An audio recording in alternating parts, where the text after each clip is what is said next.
аброҳони берунӣ дар асари худ осорулбоқия чунин меорад, ки то ҷашни наврӯз 50 шабона рӯз боқӣ мемонад ва ҳам шаб ва ҳам рӯзро ҳисоб карда, яъне ба рақами 100 баробар мекунанд ва ин рӯзро сада номида ҳастанд. аксарияти донишмандон аз ҷумла ҳаким Абулқосим Фирдавсӣ дар бораи ҷашни сада ва ин ҷашнро аз ҳушангаки аз подшоҳони сулолаи пешниҳодиён нисбат медиҳанд ва Абулқосим Фирдавсӣ дар шоҳномаи худ чунин меорад, ки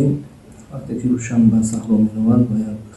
моли сиёҳеро дида ва он санг меандозад ва санг ба як санги дигар бархӯрд намуда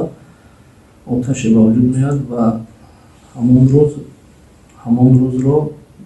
рӯзи ҷашнгирии сада муайян мекунанд ва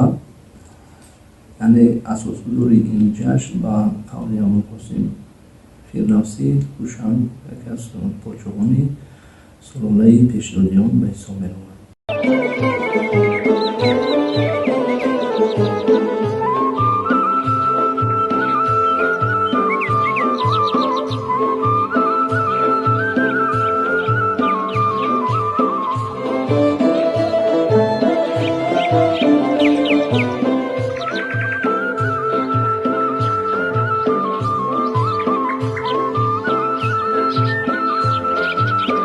сада аз замони пешниҳодиён сар карда ташаккулёбиаш оғоз шуд ва дар замони ҳахоманишиён, дар замони ашкониён, сосониён то ба аҳди салҷуқиён, яъне асрҳои 11-12 милодӣ ба дараҷаи хеле маъмулу машҳур дар сатҳи расмияи давлатӣ таҷлил карда мешуд. вале мутаассифона аз асри 12 сар карда бо сабаби он ки зимоми сиёсати давлатдории минтақа ба дасти сулолаҳои ғайри тоҷикӣ, ба дасти сулолаҳое ки аз илму фарҳанг каме дуртар буданд расид, аз ҳамин лиҳоз таъсири